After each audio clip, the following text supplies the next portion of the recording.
Hello friends, इस topic पे मैं आपको SLA, OLA और UC के बीच में डिफरेंस बताऊंगा। SLA बहुत ही इम्पोर्टेंट सब्जेक्ट है हमारे ITIL का। Without SLA contract is not successful, और SLA को बहुत इम्पोर्टेंस दिया हुआ है। अगर आप किसी भी बिजनेस में जाएंगे तो उसके कई रीजंस हैं जो कि मैं आपको बताऊंगा, और OLA का भी मीनिंग मैं आपको बताऊंगा विद UC। सबसे पहले SLA पे आते हैं।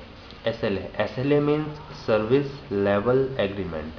अब किसी भी ऑर्गेनाइजेशन में आप जाइए, जो सपोर्ट वाली जो ऑर्गेनाइजेशंस होते हैं जैसे Wipro infotech, IBM India private limited, Accenture services, तो ये जो, या TCS टाटा कंसल्टेंसी सर्विसेज, तो जो भी हमारे सर्विसेज जो प्रोवाइड करवाती हैं वो एक टर्म्स एंड कंडीशंस रखती हैं अपने की स्टेक होल्डर्स के साथ, जिसको हम लोग SLA कहते हैं। मीन्स अगर मैं डायरेक्टली स्ट्रेट फॉरवर्ड बात करूं तो SLA is nothing but it is a service level agreement and terms of conditions.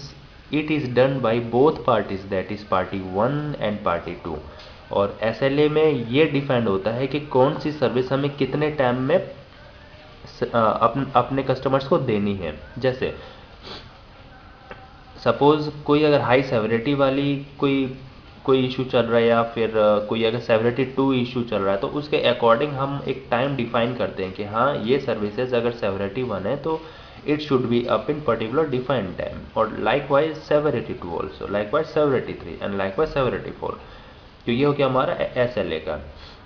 Means SLA हमारा ऑर्गेनाइजेशन टू ऑर्गेनाइजेशन हमारा एग्रीमेंट होता है ना। OLA is nothing but operational level agreement. Operational level agreement, it is an internal level agreement of any organisation. और UC का मतलब होता है underpinning contract. Means like supplier, like third